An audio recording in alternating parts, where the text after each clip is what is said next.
పరిశుద్ధ గ్రంథంలో కొన్ని మాటలు నేర్చుకుందాం. దేవుని వాక్యం విషయమై చాలా ప్రాముఖ్యమైన సంగతులు చాలా అవసరమైన కనుక ప్రతిదీ విలువైంది, ప్రతి మాట శ్రేష్టమైంది. ఒకటి దేవుని వాక్యం జ్ఞాపకం చేసిన మత్తయి సువార్త 13వ అధ్యాయం 44వ వచనం చదువుతుంది. మత్తయి సువార్త 13వ అధ్యాయం 44వ వచనం.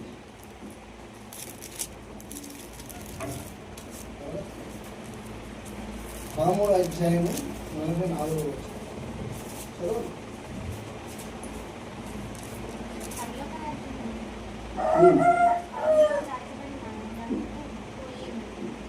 పరలోక రాజ్యము పొలములో దాచబడిన ధనమును పోలి ఉన్నది. ఒక మనుషుడు దాన్ని గైక వెళ్ళి అన్ని ఆ పొలమును కొని దేవుడికి స్తోత్రం కలుగును గాక. పరలోక రాజ్యముగా ధనమును పోలి ఉన్నది. ఈరోజు పరిస్థితులు అన్నీ అవే. ఏంటి పరిస్థితులు, ఏంటి ఇప్పుడున్న ప్రతి స్థితి ఏంటంటే ధనమే బ్రహ్మం. అన్నిటికీ ధనము ధనము ధనము ధనము మూలం.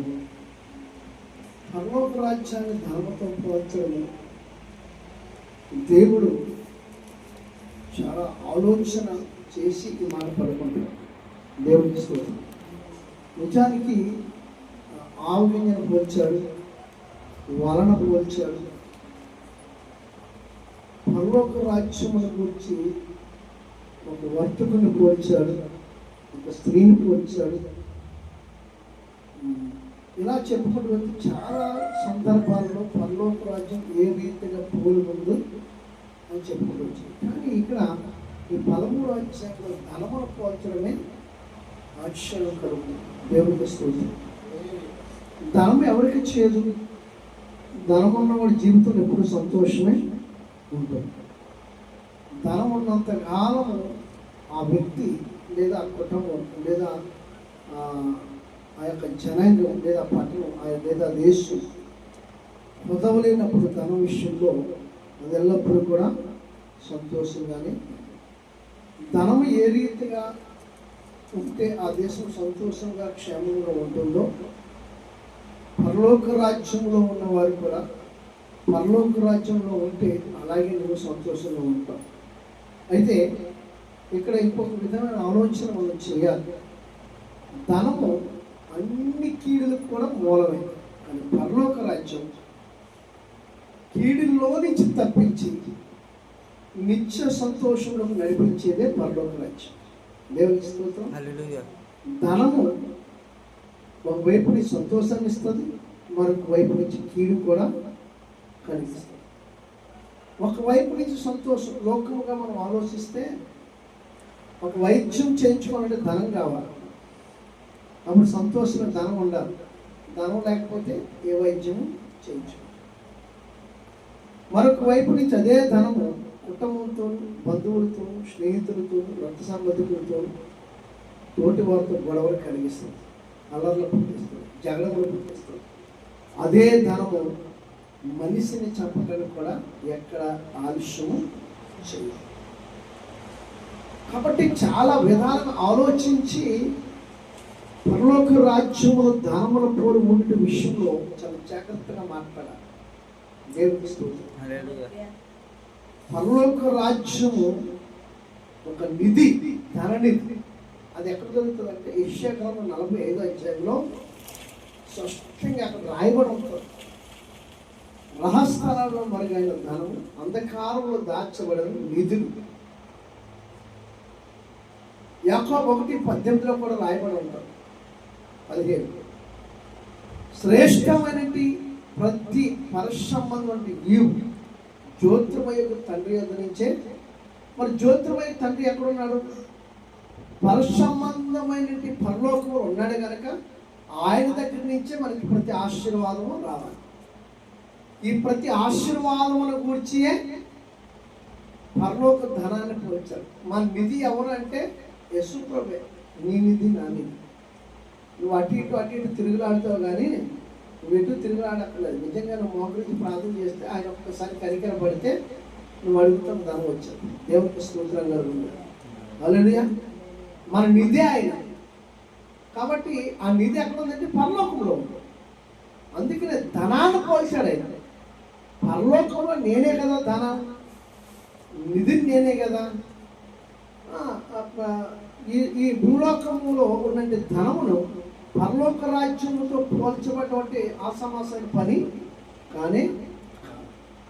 కాబట్టి దేవుడు ధనాన్ని పరలోక రాజ్యంతో పోల్చడం అనేది ఎందుకంటే సంతోషకరముగా ఉండటకు పోల్చారు. కానీ అదే ధనము మనుషుల ప్రాణాన్ని కూడా తీస్తుంది. కానీ మనుషుల ప్రాణాలను తీస్తుంది కదా. మన పరలోక రాజ్యం గురించి ఎందుకు పోల్చాడు దేవుడు అంటే, చాలామంది కానుకలు తీసుకొచ్చి దేవుడు ఉండిలో ఆ డిబ్బీలు వేస్తుంటారు. కానీ పేదదనాలు 2 దినాలు వేస్తారు. ప్రభు పిలిచి శిశువుతో అంటాడు, ఇక్కడ ఉన్న వాళ్ళందరికంటే ఆమె ఎక్కువ వేసింది. ఇక్కడ వచ్చిన వాళ్ళు అందరికంటే తనే ఎక్కువ వేసింది అంటాడు. వేసిందంతా 2 నాణ్యాలు. మరి వాళ్ళందరికంటే ఎక్కువ వేసింది. అక్కడ ధనవంతులు ఉన్నారు, దళితులు ఉన్నారు, గొప్పవారు ఉన్నారు, బలవంతులు ఉన్నారు, గొప్ప వంశం వారు ఉన్నారు. వాళ్ళందరూ దేవుడి సన్నిధిలో వేస్తే ఆమెకు మాత్రం 2 నాణ్యాలు తీసుకొచ్చి అందజేస్తే ప్రభావితాడు ఈమె అందరికంటే ఎక్కువ చేసింది.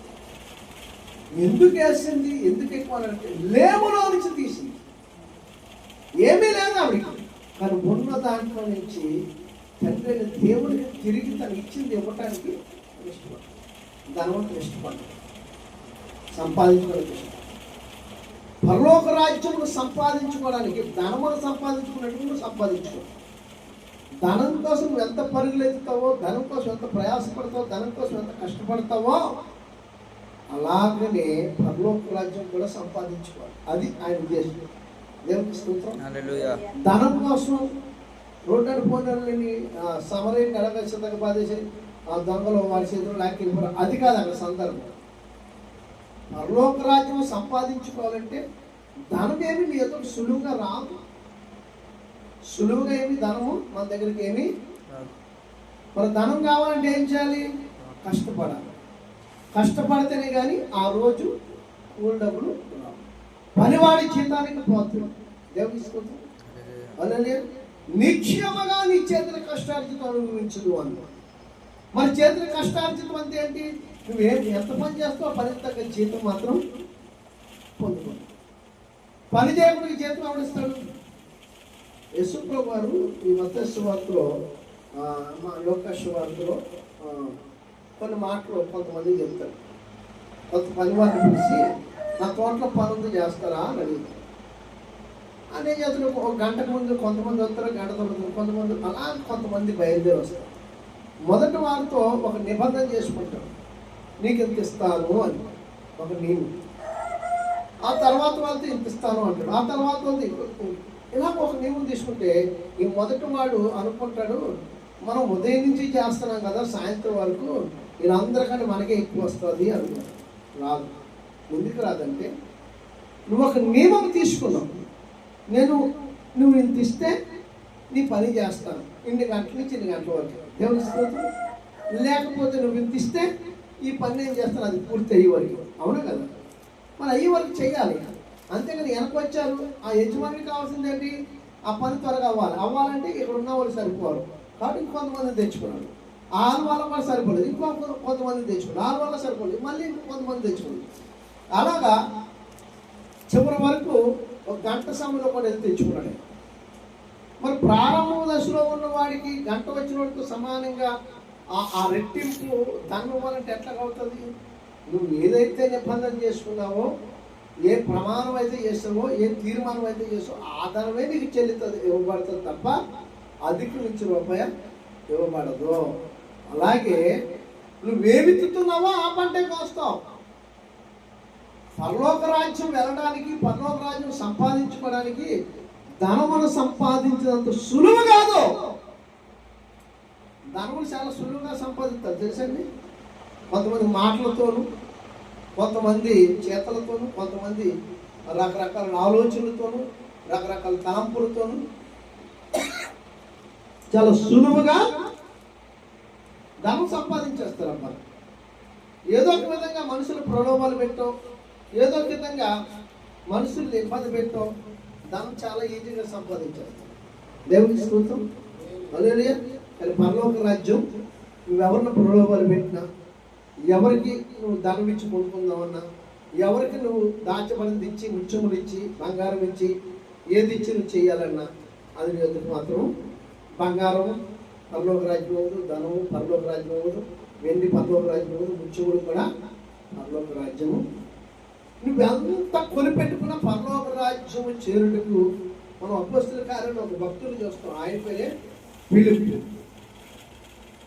దానికి ముందు ఇంకొక ఆయన చూస్తాం,